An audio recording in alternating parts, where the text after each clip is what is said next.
نحمده ونصلي ونسلم على رسوله الكريم اما بعد فاعوذ بالله من الشيطان الرجيم بسم الله الرحمن الرحيم قال الله تبارك وتعالى في القرآن المجيد إن الذين يتلون كتاب الله وأقاموا الصلاة وأنفقوا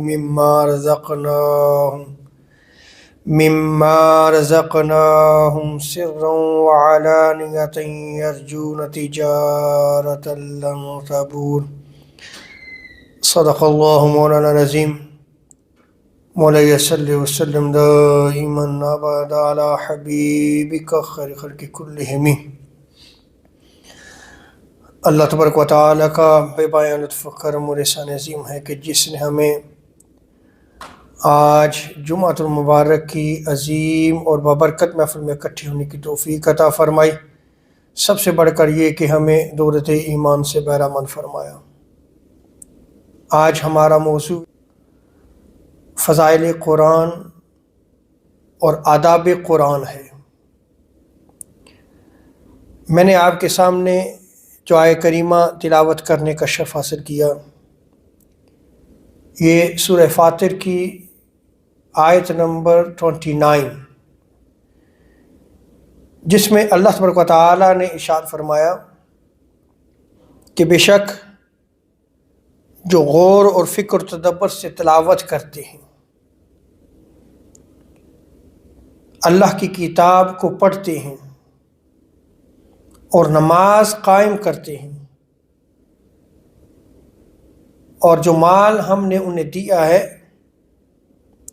وہ اس مال میں سے خرچ کرتے ہیں، رازداری کے ساتھ بھی، چھپ کے بھی، چھپا کے بھی، اور اعلانیہ بھی،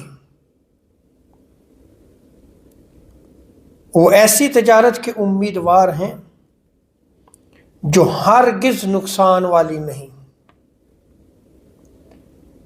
اس آیت کریمہ میں اگر آپ غور کریں تو اللہ تبارک و تعالیٰ نے مومنین کے ساتھ تجارت کی ہے، اور اگر بندہ مومن اللہ تبارک و تعالیٰ کے ساتھ یہ تجارت کر لیتا ہے، یہ سودا کر لیتا ہے، تو بندہ مومن کے لیے یہ گھاٹے کا سودا نہیں ہے۔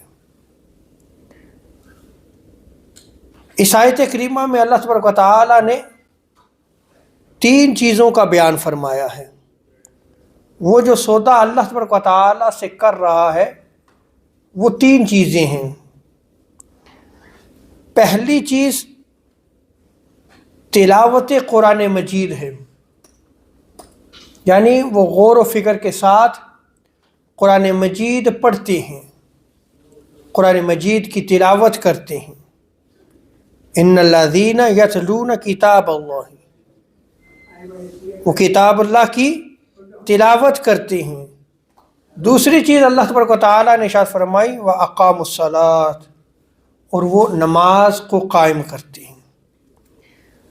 اور تیسری چیز اللہ تبارک و تعالیٰ نے جو بیان فرمائی وَأَنفَقُوا مِمَّا رَزَقْنَاهُمْ سِرًّا وَعَلَانِيَةً، کہ وہ اللہ تبارک و تعالیٰ کی راہ میں مال کو خرچ کرتے ہیں، رازداری کے ساتھ، چھپا کے اور اعلانیہ بھی۔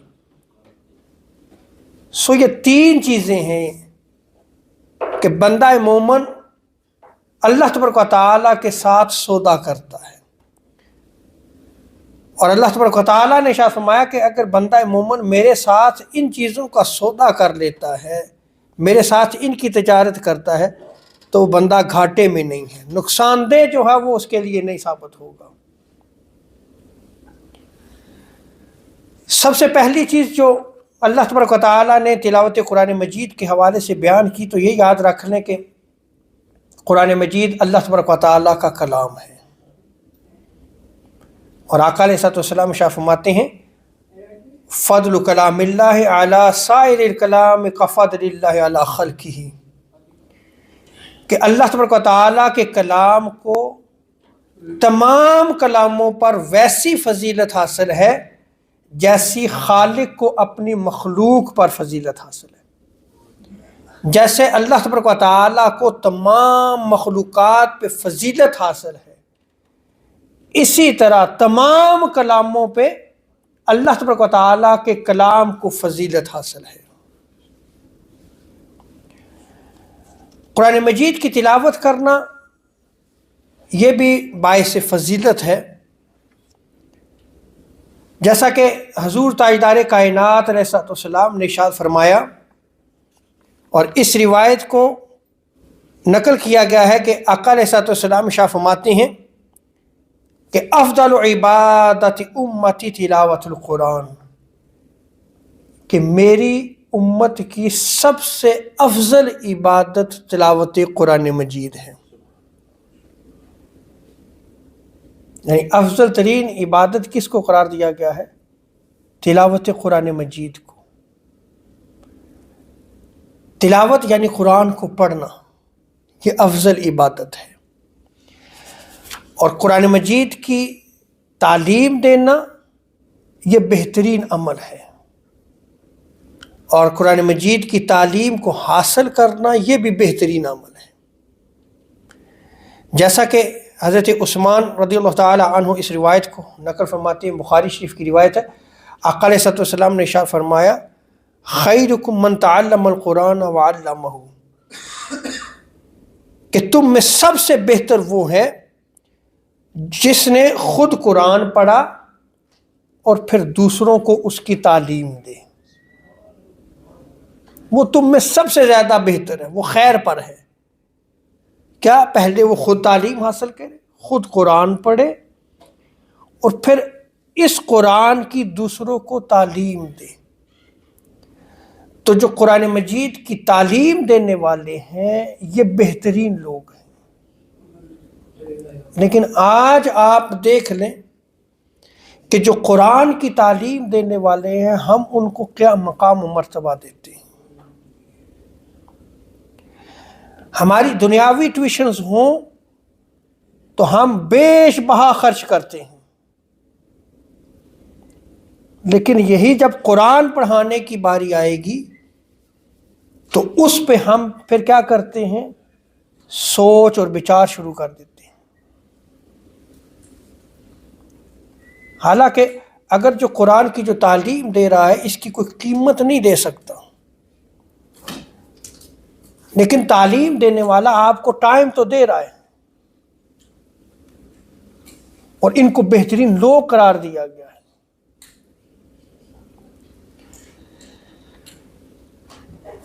قرآن مجید کی تلاوت جب کی جاتی ہے تو اللہ تبارک و تعالیٰ کے فرشتوں کا نزول ہوتا ہے۔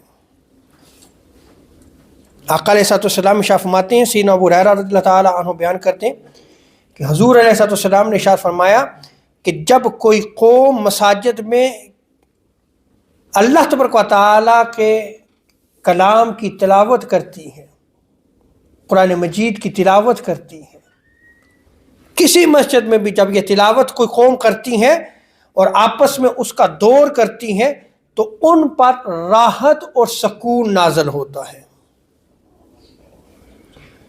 اور اللہ تبارک و تعالیٰ کی رحمت انہیں ڈھانپ لیتی ہے،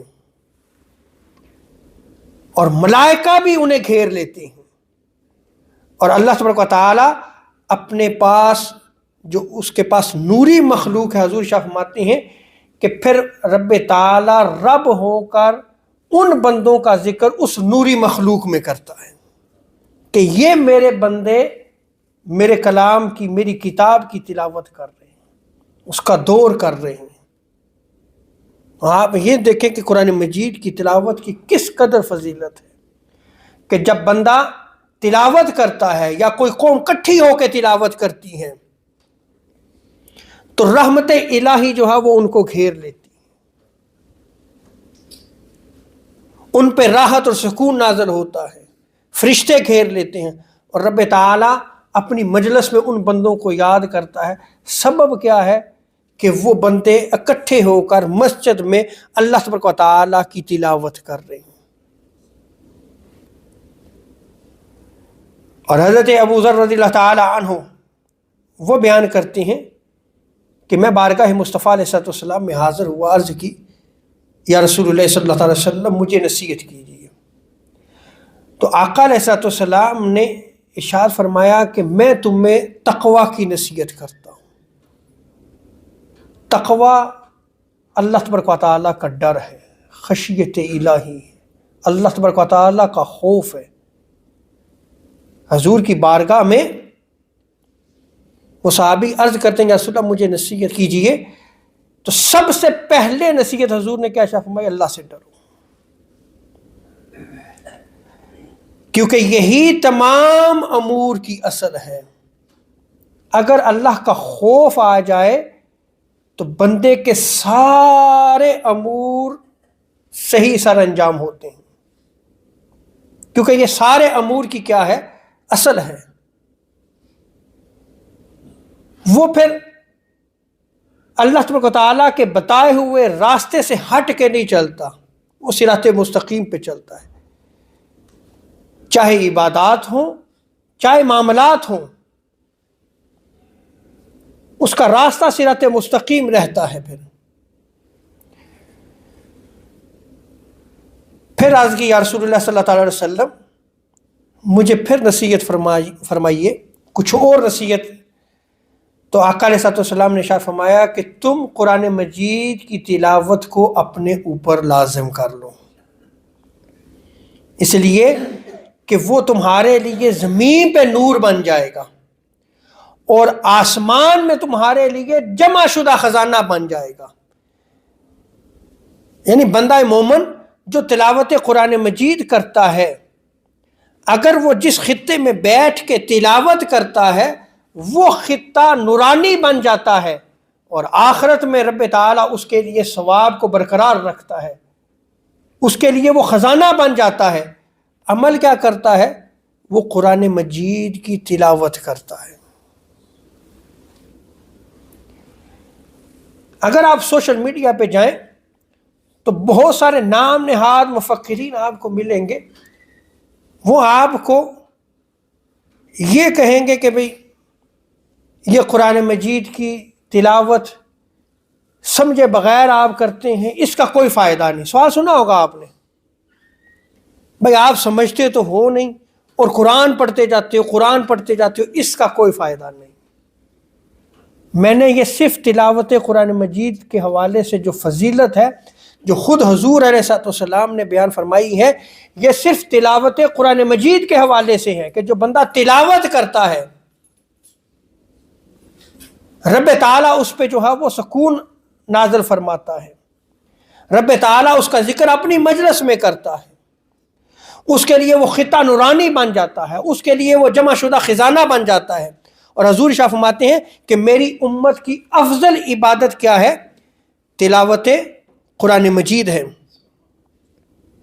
اور پھر ایک اور آپ یہ دیکھیں، اس میں بہت زیادہ فرامین موجود ہیں، میں مختصر آپ کے سامنے رکھوں گا، کیونکہ آج میں آپ کے سامنے آداب قرآن بھی رکھوں گا کہ جب ہم قرآن مجید پڑھتے ہیں تو اس کے کچھ آداب بھی ہیں، کیا ہم ان آداب کو ملحوظ خاطر رکھتے ہیں؟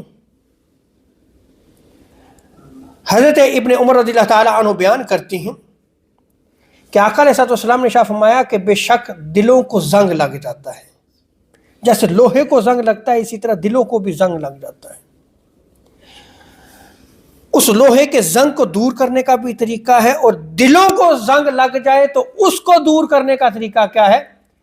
آقا علیہ الصلوۃ والسلام ارشاد فرماتے ہیں کہ اسے دور کرنے کا طریقہ یہ ہے کہ تم موت کو کثرت سے یاد کرو اور قرآن مجید کی تلاوت کرو۔ یہ دو چیزیں ایسی ہیں کہ جو تمہارے دلوں کے زنگ کو دور کر دے گی، موت کو یاد رکھنا اور قرآن مجید کی تلاوت۔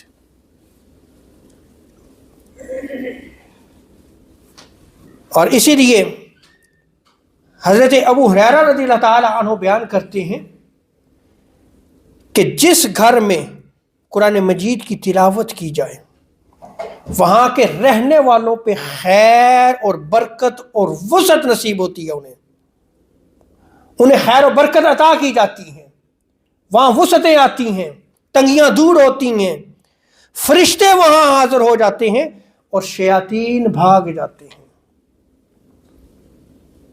کیا کہ جس گھر میں قرآن مجید کی صرف کیا ہو رہی ہے؟ تلاوت ہو رہی ہے۔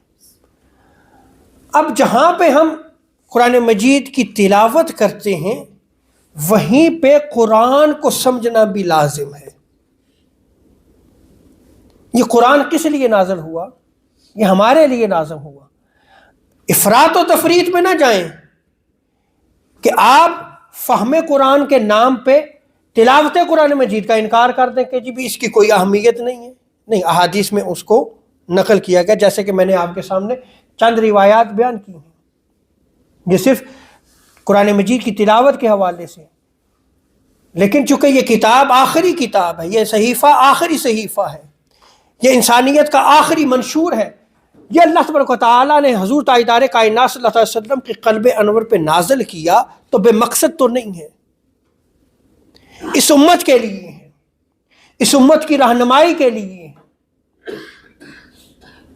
تو جب قرآن اس امت کی رہنمائی کے لیے نازل ہوا ہے تو اس قرآن مجید کو سمجھنا، اس کو پڑھتے ہوئے غور اور فکر اور تدبر کرنا، یہ بھی قرآن کا حکم ہے، یہ بھی اللہ تبارک و تعالیٰ کا حکم ہے۔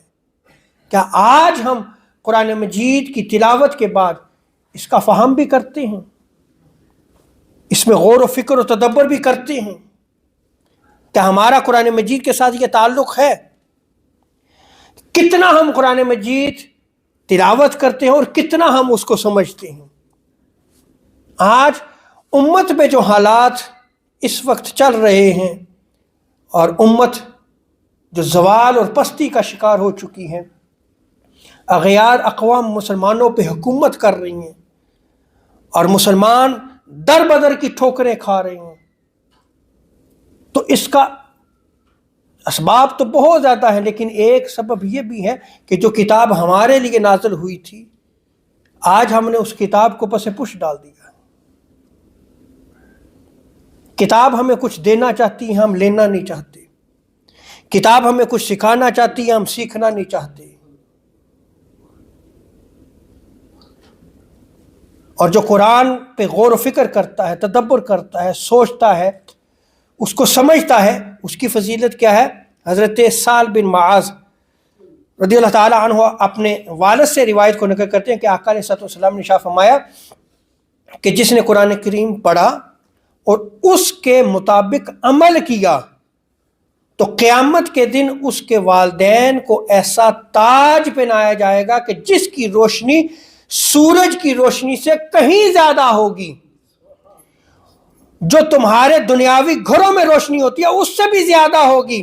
تمہارا حضور شاہ فرماتے ہیں کہ تمہارا کیا گمان ہے اس عمل کے بارے میں کہ جو اس نے کیا، یعنی اس نے عمل کیا کیا؟ قرآن پڑھا، اس کو سمجھا اور اس پہ عمل کیا۔ سو قرآن پڑھ کے اگر بندہ عمل کرتا ہے تو اس کے والدین کو جو ہے وہ ایسا تاج عطا کیا جا رہا ہے جو نورانی ہوگا، جس کی روشنی، جس کی ضیاء سورج کی روشنی سے زیادہ ہوگی۔ کیا وہ سمجھ کے پڑھ رہا ہے؟ اور حضرت عبداللہ بن عمر رضی اللہ تعالی عنہ وہ روایت کو نقل کرتے ہیں کہ جب صاحب قرآن قیامت کا دن ہوگا، صاحب قرآن سے کہا جائے گا کہ قرآن پڑھ اور ترقی کی منازل طے کرتا جا، اپنے درجات طے کرتا جا۔ کیا؟ قرآن پڑھتا جا اور آگے بڑھتا جا، اور اسی طرح ٹھہر ٹھہر کر پڑھ۔ حضور شاہ فرماتے ہیں جس طرح تو دنیا میں رہ کے اس قرآن کو ترتیل کے ساتھ ٹھہر ٹھہر کے پڑھتا تھا، اور تمہاری آخری منزل وہی ہوگی جہاں پہ تمہاری آیت ختم ہوگی۔ تو قرآن مجید کو ترتیل کے ساتھ، تجوید رول کے ساتھ پڑھنا چاہیے، اس لیے کہ یہ بھی ہماری ذمہ داری ہے۔ آج قرآن مجید کو جب ہم پڑھتے ہیں تو اس میں اس چیز کا ہم اہتمام نہیں کرتے کہ تجوید کے ساتھ پڑھا جائے یا اپنے بچوں کو تجوید کے ساتھ قرآن پڑھایا جائے، اس کی طرف ہم توجہ نہیں کرتے۔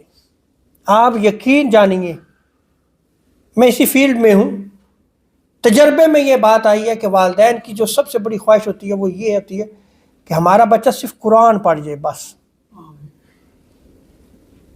بھائی تجوید کے ساتھ ہمیں نہیں چیز کی ضرورت، بس قرآن پڑھ جائے۔ جب آپ کو تجوید کی ضرورت نہیں ہے، قرآن کو آپ جس طرح حضور نے پڑھا، صحابہ نے پڑھا اور صحیح پڑھنے کا طریقہ ہے، اس طرح اگر آپ اپنے بچے کو پڑھانا نہیں چاہتے تو پھر کیا مقصد رہ جاتا ہے؟ یہ مساجد اسی لیے آباد ہیں کہ آپ آئیں، قرآن سیکھیں، دین سیکھیں۔ یہ ہمارے لیے ہے، ہمیں ہی سیکھنا ہوگا۔ صحابہ کرام نے بڑی عمروں میں قرآن پاک کو سیکھا، یاد کیا، حفظ کیا۔ آج جہاں پہ نمازیوں سے ہماری مساجد خالی ہیں، وہیں پہ دین کو حاصل کرنے کے لیے بھی ہمارے پاس ٹائم نہیں ہے۔ اور بچوں کی تعلیم کے حوالے سے بھی ہمارا کیا حال ہے اس وقت؟